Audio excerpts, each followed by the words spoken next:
शहजाद इकबाल साहब, आपको इसके पीछे क्या वजह और मकसद नजर आती है? क्या ये महज इत्तेफाक है कि प्राइवेट मेंबर्स एक के बाद एक अदलिया से मुतालिक बिल्स लाई जा रहे हैं, इस्लाहात चाहते हैं अदलिया के निज़ाम के अंदर, या फिर इसके पीछे कुछ चल रहा है? और अगर चल रहा है तो क्या?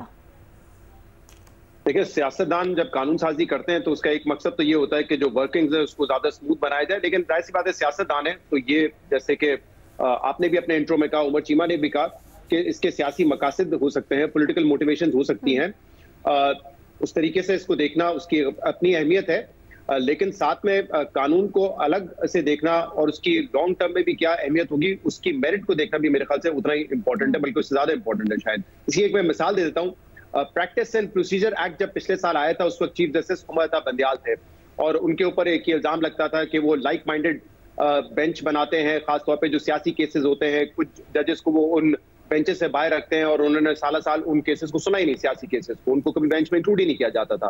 तो उस वक्त ये जब प्रैक्टिस एंड प्रोसीजर एक्ट आया तो जस्टिस बंदियाल साहब ने भी उस पर एक तो स्टे दे दिया, दूसरा उस वक्त पीटीआई एहतजाज करती रही कि ये इख्तियारात जो है चीफ जस्टिस के कम करने की कोशिश की जा रही है। लेकिन आज अगर आप एक साल बाद देखते हैं तो प्रैक्टिस एंड प्रोसीजर एक्ट अब नाफिज हो चुका है।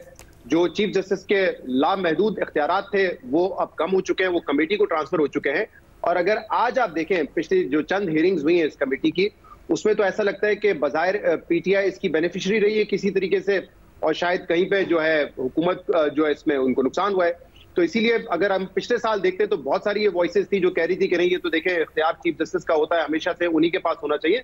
लेकिन आज उसको डिसेंट्रलाइज करने के हमें बेनिफिट्स नजर आ रहे हैं और ये शायद कल को दोबारा कहीं पे ये हुकूमत को फेवर मिलती हुई नजर आए। लेकिन अगर आप इसको देखें, मेरे ख्याल से ये जो बेहतरी की इन्होंने वो यही है कि आपने अपने पावर्स देकर उसको डिसेंट्रलाइज कर दिया है, जिससे जो अभाम होते हैं कि एक शख्स के पास इतने पावर्स हैं, वो बहस खत्म हो जाती है।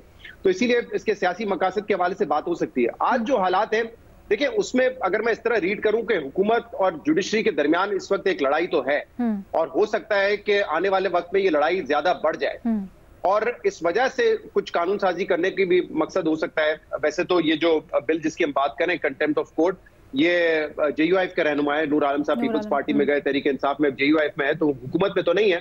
लेकिन आपको पता है कि यहाँ पे अक्सर प्राइवेट मेंबर बिल्स भी लेके जब आए जाते हैं तो उसमें पीछे कहीं ना कहीं हुकूमत भी हो सकती है, मुमकिन तौर पर। मैं नहीं कह रहा इस केस में, उनकी अंडरस्टैंडिंग हो सकता है ये हो कि कल को अगर जुडिशरी के खिलाफ, जजेस के खिलाफ बातचीत हो रही हो तो जजेस जो है वो कंटेम्प्ट ना कर सकें। ये एक मकसद हो सकता है। लेकिन जैसा भी रीमा ने भी एक्सप्लेन किया कि कानून अपनी जगह पे है, लेकिन कोर्ट के पास आइन के तहत आर्टिकल 204 मौजूद है जिसके तहत वो कार्रवाई कर सकते हैं। तो कितना ये बिल फायदेमंद होगा, अगर वो इंटेंशन है, मुझे नहीं लगता उसमें ज्यादा उनको कोई खास मदद हासिल होगी। बाकी मेरा इस पे पॉइंट ऑफ व्यू ये है इस पर्टिकुलर बिल पे कि यहाँ पे हम देखते हैं कोई स्ट्रक्चर नहीं है, बड़ी सब्जेक्टिव सी बात है ना। मतलब ये जज की स्वाबदीद है कि वो किस चीज पे नोटिस ले, किस चीज पे ना ले। आज अगर आप देखें सुप्रीम कोर्ट के जो टॉप 2 जजेस हैं, जो सीनियर प्यूनल जज हैं और जो चीफ जस्टिस हैं, 2 मुख्तलिफ तरफ से, ग्रुप्स की तरफ से उनको बहुत तनकीद का निशाना बनाया जा रहा है, लेकिन उन्होंने कोई कंटेम्प्ट ऑफ कोर्ट की प्रोसीडिंग्स नहीं ली। इसी तरह इस्लामाबाद हाई कोर्ट में जब अथर मिनुल्लाह साहब थे, वो भी कहते थे नहीं, इस पे जज को बड़ा लीनियंट होना चाहिए, खासतौर पर अगर मामला सिर्फ स्कैंडलाइजेशन ऑफ कोर्ट का हो। तो वहां पे भी हमने देखा उनका एक लीनियंट व्यू था। फिर हमने वो टाइम भी देखा है जब तलाल चौधरी और दानियाल अजीज को जो है नाअहली कर दिया, उनको जो है कंटेम्प्ट लगाकर। तो इस पे मेरे ख्याल से एक स्ट्रक्चर हो तो ज्यादा बेहतर, रीमा या कोई और लीगल एक्सपर्ट ज्यादा इस पे बेहतर बात कर सकता है कि इसमें एक कंसिस्टेंसी आप कैसे लेकर आ सकते हैं। हाँ, लेकिन यहाँ पे एक ये मामला जिसको अब कुछ लोग ये रीड कर रहे हैं कि शायद हुकूमत जो है वो रिजर्व सीट वाली जजमेंट इंप्लीमेंट ही नहीं करना चाहती, और क्योंकि वो इंप्लीमेंट नहीं करेंगे तो कोर्ट उनके ऊपर कंटेम्प्ट लगा सकती है, तो शायद उससे बचने की कोशिश है। एज आई सेड, क्योंकि ये आइन में लिखा हुआ है, तो मुझे नहीं लगता कि अगर ये कोशिश है तो उससे भी कोई फायदा इनको हासिल होगा। दूसरा जो हमने बात की ड्यूअल नेशनलिटी की, उसका जो आर्ग्यूमेंट दिया जाता है वो ये कि पब्लिक ऑफिस होल्डर्स जब वो ड्यूअल नेशनल नहीं हो सकते तो फिर कोई ब्यूरोक्रेट या कोई जज क्यों होगा। मेरे ख्याल से इस पे तो मेरी कोई क्लियर पोजीशन नहीं है। बात, ये आर्ग्यूमेंट भी ठीक लगता है, लेकिन फिर जब एज ए पार्लियामेंट मेंबर तो आप ओथ लेते हैं, तो ये नहीं हो सकता कि किसी और मुल्क के भी आप शहरी और वहां पे भी आपने ओथ लिया हो। जहां तक पेंडेंसी वाली बात है, मेरे ख्याल से बहुत ज्यादा फोकस इसका भी जो है ना वो सुप्रीम कोर्ट पे है। ये लास्ट वीक भी हमने बात की थी कि बहुत ज्यादा केसेस आ जाते हैं, सुप्रीम कोर्ट ज्यादा टेकअप कर लेता है, इसलिए 40, 45, 50 हजार की पेंडेंसी हो गई है केसेस की। लेकिन मेरे ख्याल से जो इस वक्त हाई कोर्ट्स का हाल है वो इससे ज्यादा बुरा है। लाहौर हाई कोर्ट में मेरे ख्याल से दर्जन से ज्यादा इसमें वैकेंसीज हैं, जजेस को नहीं वहां पे अपॉइंट किया गया है। इस्लामाबाद हाई कोर्ट और दीगर हाई कोर्ट्स का भी ये मामला है। तो हमारे जो सारा फोकस है वो ये है कि सुप्रीम कोर्ट में कितने जजेस होने चाहिए, वहां पे बड़ी एक इस वक्त हम देख रहे हैं कि जरूरत है जजेस की हाई कोर्ट के लेवल पर, और वहां पे तो तादाद बढ़ाने की भी जरूरत नहीं है, कोई कानून पास करने की भी जरूरत नहीं है, लेकिन फिर भी उन जजेस को अपॉइंट नहीं किया जा रहा। मेरे ख्याल से उसको देखने की इस वक्त ज्यादा जरूरत है। बाकी ये बिल्कुल ठीक बात है कि मैंने पिछले अपने प्रोग्राम में भी ये मिसाल दी थी, जो लास्ट 3 जजेस अपॉइंट किए गए हैं, कहीं से आप ये नहीं कह सकते कि वो पैकिंग हो गई है और जो है गवर्नमेंट के वो जजेस अपॉइंट हो गए जो गवर्नमेंट को फेवर करते हैं। बल्कि आप देखें अगर कुछ जजमेंट्स, अभी जो एक 3 रुकनी जजमेंट आई थी जिसमें 3 MNAs को जो है उनके जो इलेक्शंस की जो पिटिशन थी उसको मानकर उनके फेवर में फैसला आया, उसमें अकील अब्बासी साहब भी रिसेंटली अपॉइंट थे, उन्होंने डिसेंट किया था। जो लाहौर हाई कोर्ट के चीफ जस्टिस थे, उस हवाले से आप ये नहीं कह सकते कि ये हुकूमत की ख्वाहिश थी कि वो वहां पर आ जाए, और जो वोट किया था वो अलग सर्कमस्टांसेस थे। तो मेरे ख्याल से ये कहना कि एक कमेटी, जुडिशल कमेटी मौजूद है, लेकिन फिर भी हुकूमत सिर्फ अपने मर्जी के सुप्रीम कोर्ट में जजेस ले आएगी, मेरे ख्याल से ये रीसेंट पास्ट में हमने देखा नहीं है कि ऐसे होता हो। ठीक है, अच्छा ये जरूर क्लियर कर दें कि दोहरी शहरियत के मामले के ऊपर क्यों पोजीशन नहीं ले रहे आप? मैं कह रहा हूँ, देखें हमारा एक मसला ये है, मैं इंडिया से कंपेयर करूं, पाकिस्तान में आपको इजाजत है कि आप एक वक्त में बरतानिया के शहरी भी हो सकते हैं, पाकिस्तान के भी हो सकते हैं, प्रपोज ये कर रहे हैं ना वो कि आप इसको खत्म करें। तो जब आप डुअल नेशनल होंगे, जब आप डुअल नेशनलिटी रखेंगे, तो फिर या तो आप सब जगह से इसको खत्म करेंगे। मिसाल के तौर पे अभी आपके फाइनेंस मिनिस्टर, वो तो पहले मिनिस्टर बने, बाद में उन्होंने शहरियत हासिल की। आपके बहुत सारे ब्यूरोक्रेट्स, माजी में ये चीजें सामने आती रहती है कि उनकी भी जो है डुअल नेशनलिटीज हैं। तो ये क्योंकि आपके पास एक कानून है कि आप रख सकते हैं डुअल नेशनलिटी, इसलिए लोग इस पे आके काम भी करते हैं।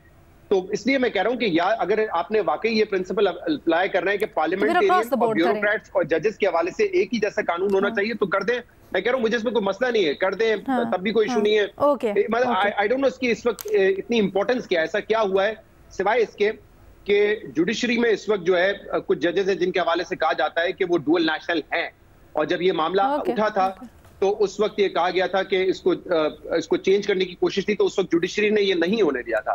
अच्छा, यहाँ पे हरगिज इस्लामाबाद हाई कोर्ट के जज का जिक्र नहीं हो रहा है, वो हम बार बार डिस्कस कर चुके हैं कि उनकी डुअल नेशनलिटी नहीं है, वो एक ग्रीन कार्ड का मैटर था, वो अलग है। लेकिन इसके अलावा 1-2 जजेस के हवाले से कहा जाता है कि उनकी जो है डुअल नेशनलिटी है, और उस वक्त अदालतों ने कहा जाता है कि मुखालफत की थी कि उसको ना तब्दील किया जाए। सलीम साफी साहब, क्या राय है आपकी? मकसद क्या नजर आता है आपको? अगेन वही प्राइवेट मेंबर्स लेके आए हैं, लेकिन इतनी अदलिया से मुतल्लिक तजावीज़ क्यों? किसका मकसद क्या नजर आता है? सर, ये जो इतनी कानून साजी या तजावीज़ दी जा रही हैं, अदालती निज़ाम में इस्लाहात की, जजेस से मुतल्लिक जो कवानीन है उनमें इस्लाहात की, का मकसद हुकूमत का मकसद या अपोजिशन का मकसद? सर, आप जिसका मकसद बयान करना चाहें, ये मैं आप पे छोड़ती हूँ। देखिए, एक तो दानियाल चौधरी ने भी एक बिल पेश किया है जी, लेकिन बाकी ज्यादा बिल जो पेश किए हैं वो तो हुकूमती मेंबर ने पेश नहीं किए हैं, वो नूर आलम खान साहब ने पेश किए हैं, और वो मौलाना फजलुर रहमान साहब की जमात से ताल्लुक़ रखते हैं, तो वो तो अपोजिशन की तरफ से वो बिल सामने आए हैं। तो इसलिए मैं हैरान हूँ कि अपोजिशन की तरफ से लाए गए बिलों पे लोग हुकूमत पे क्यों शक कर रहे हैं।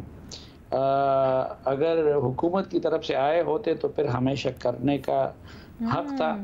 अच्छा, जो बिल है जितना मैं समझा हूँ उसमें एक जो तौहीन या अदालत को की सज़ा को ख़त्म करना, ये तो बिल्कुल लगो बात है, और इसको तो किसी भी सूरत पार्लियामेंट को मंजूर नहीं करना चाहिए।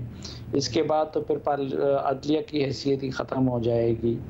दूसरा, जो दोहरी शहरियत का बिल है उस पर मेरा टेक यही है कि दोहरी शहरियत न जज की होनी चाहिए, ना ब्यूरोक्रेट की होनी चाहिए, और किसी भी आला मुकाम पे फाइज शख्स की वो दोहरी शहरियत नहीं होनी चाहिए। क्योंकि आपने जब एक मुल्क की वफादारी का भी हर्फ उठाया हो और दूसरा भी इस मामले में हमें इंडिया की तकलीद करनी चाहिए, उस पर तो मेरा ये मौक़िफ़ है। और फिर ये जो जजों की तादाद बढ़ाने वाला बिल है, इसमें मुझे कोई कबाहत बज़ाहिर नज़र नहीं आती। क्योंकि जजेस का अगरचे मेरा अपना मौक़िफ़ तो ये है कि पाकिस्तान में एक कॉन्स्टिट्यूशन कोर्ट भी होना चाहिए, क्योंकि हमारी अदालतों का ज़्यादातर वक्त वो सियासी फैसलों पे लगता है। लेकिन जब तक वो नहीं होता, जो जितने ज़्यादा जजेस हों, अच्छा फिर ये जजेस अगर फैसला हो भी जाए तो ये हुकूमत ने तो मुकर्रर नहीं करने हैं, ये सुप्रीम जुडिशल काउंसिल ने मुकर्रर करने हैं। और उसमें फिर वही आए कि जिस तरह के अभी 2 जजों को लिया गया, तो वो कोई हुकूमत के हामी जज तो नहीं है, तो इसलिए जजों की तादाद बढ़ाने पे मेरे ख्याल में ज़्यादा एतराज़ नहीं होना चाहिए। अच्छा सर, मुफादे आमा के केसेस 9 से कम बेंच ना सुने?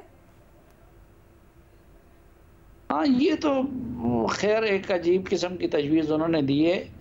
अगर 3 जजेस भी सुने, 6 जजेस भी सुने, 9 जजेस भी सुने, और वो कहते हैं माजी में 2-3 जजेस कर देते थे ना फैसले इस तरह के मफाद आमा के केसेस के ऊपर, तो वो इसलिए प्रैक्टिस एंड प्रोसीजर एक्ट में शायद ये कर दिया था कि 5 जजेस सुनेंगे। अगर कोई एक तरफ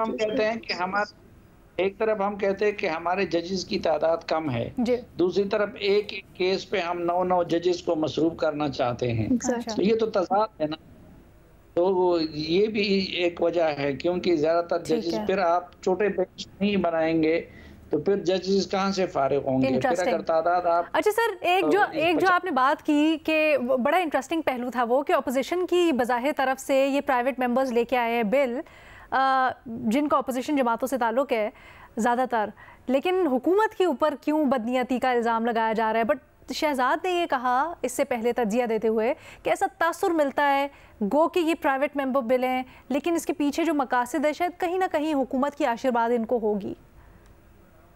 असल में जजेस की तादाद बढ़ाने की बात पहले हुकूमती सफ़ों से की गई थी, इसलिए मेरे ख्याल में शक ज़्यादा किया जा रहा है। अच्छा सर, वो तो चले दानियाल को तो हम वो कह देते हैं ना नून लीग से ताल्लुक़ है, लेकिन बाकी जो नूर आलम खान साहब लाए हैं तौहीन अदालत, दोनों आईनी तरामीम, वो नहीं, मैंने आपसे अर्ज़ किया कि नूर आलम खान साहब की तो हमें भी समझ नहीं आती कि वो क्यों मुतहरिक हुए हैं, लेकिन ये हकीकत है कि वो हैं अपोजिशन के और वो मौलाना फजल रहमान साहब की जमात के हैं। और आप देख रहे होते हैं कि जब मौलाना साहब तकरीर कर रहे होते हैं पार्लियामेंट में, तो साथ जो बैठे होते हैं वो नूर आलम खान साहब बैठे होते हैं। अब उनका क्या मुद्दा है, उससे वो क्या शहजाद या उमर, आप लोगों को ये समझ आती है कि क्यों नूर आलम खान साहब ने किया है बज़ाहिर वो मौलाना और अपोजिशन की तरफ? अलीना, मेरे ज़हन में तो यही आता है कि नूर आलम जो है उन चंद एक JUI के लीडर्स में से हैं जो कि इलेक्शन जीत कर आए हैं, तो इस लिहाज से मुझे नहीं आइडिया कि वो कितनी जगहों की नुमाइंदगी करते हैं। ओवरऑल नूर आलम जो हैं अच्छे इंसान हैं, लेकिन ये है कि वो एक हेडलाइंस में भी रहना चाहते हैं, ये भी उनकी एक शख्सियत का तकाजा है। तो मैं इसको कोई बहुत ज़्यादा कोई संजीदा नहीं लेता कि कोई वाकई मतलब है। अगर किसी ने कोई बिल पिकअप करना हो तो किसी कर सकता है, लेकिन मुझे नहीं लगता कि कोई बड़ी इसमें कोई बड़ी प्लानिंग है। वैसे बड़ा हार्श नहीं हो गया ये? तो हर कोई जो इलेक्शन जीत के आए उससे फिर क्या हम तासुर मंसूब करें? लेकिन आपको भी ये सवाल है कि नूर आलम कितने JUIF के हैं? हाँ, पहले पीपल्स पार्टी उमर ने भी यही सवाल उठाया दूसरे अंदाज में, PTI के साथ भी गुजारा, फिर अब JUIF के साथ भी गुजारा, उनका अपना भी अच्छा खासा वोट बैंक है, तो मुझे नहीं पता कि उनके ऊपर उनकी जमात का कितना असर रसूख है। PTI का ज्यादा नहीं था, PTI उनको कुछ कहती भी थी, वो नहीं मानते थे, तो फजल रहमान साहब की उनके जमात का कितना इन्फ्लुएंस है मुझे नहीं पता इस बारे में, मुझे तो उस पर शक है। शहजाद, आजकल हमारे ये असेंबली मेंबरान जो है ना, ये भी टीवी एंकर्स की तरह हो गए हैं, जिस एंकर पे जिस टीवी चैनल पे जाते हैं उसी के हो जाते हैं, बेशक चंद महीनों के लिए हो। पहले वो मौलाना फजल रहमान के हैं। अच्छा लेकिन फजल रहमान वैसे तो आज बयान डिस्कस करना चाहिए था फजल रहमान साहब के हवाले से। उन्होंने तो ये कहा है कि पहले तो वो कह रहे थे ना हुकूमत वाला ना जाली है, बिल्कुल उनकी बॉल में उनके कोर्ट पे बॉल डाल दिया। बिल्कुल सही कह रहे हैं, बिल्कुल सही कह रहे हैं, बिल्कुल सही कह रहे हैं।